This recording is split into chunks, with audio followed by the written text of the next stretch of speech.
Alright guys, I've removed the primer lines. You can see these lines are as stiff as a stick. It just does, you know, it's fragile, it's porous, and with enough bending now it'll just snap or it'll chafe through quite easily.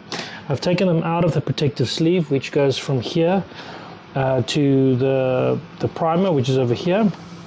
And if it goes through the sleeve, it goes all the way to the carburetor where it meets up with the carburetor nipples, which we've talked about yesterday's video. Now, with a new Nirvana, or if it's never had a service before, this would be glued into place. So you would first have to remove all the glue on the inside of the skeleton where it holds this. And that glue is a type of silicone that just holds it in place. I don't appreciate that. I like more manual systems, like using cable ties to secure things than using a form of epoxy or a glue. So this is what we're going to be doing. You've taken one of the old primer lines, you've measured the length, you've cut it twice, then you go onto the short nipple, put it into place, use a cable tie to secure it, and remember the sequence of going to the short cable tie first before you do the long one, and there's a reason for that. Now, once you've done the short one, you will see on this side,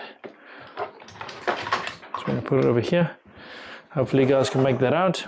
Here, on the skeleton side, there is a small slit, and so to get this to fit in, you'll first let the cable tie fit through that slit, and then you take a long plier and basically just clamp the fuel pump as you try and squeeze it into place and get it into the skeleton.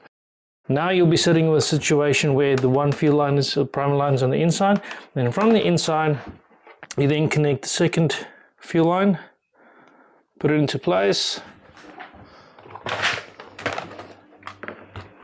So I'm going to have to use off auxiliary power.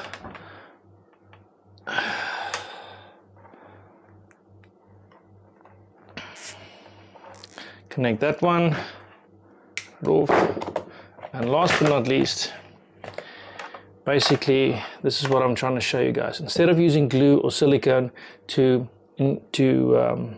fix the fuel bulb so it can't move around, the fuel bulb moving around is not an issue.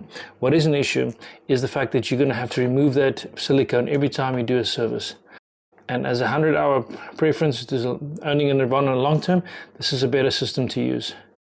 So you take the cable tie around both and you secure it over the clamp sections of the fuel bulb so it can't move out, and this little cable tie will keep the fuel bulb in place. Right, the last thing I want to show you guys is there's an indentation here. These fuel lines are now fresh, been installed.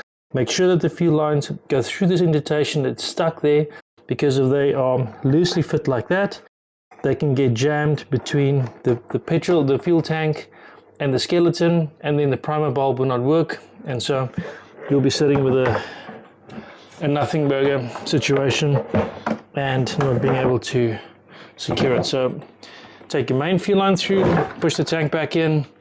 Basically you just have to put that bolt back in place. That little bolt gets secured with Loctite, not with torque. If you're going to torque it into place with Loctite, you will strip it because these bolts are soft. So make sure that you do not use a lot of torque, but you're just using Loctite to hold it in place.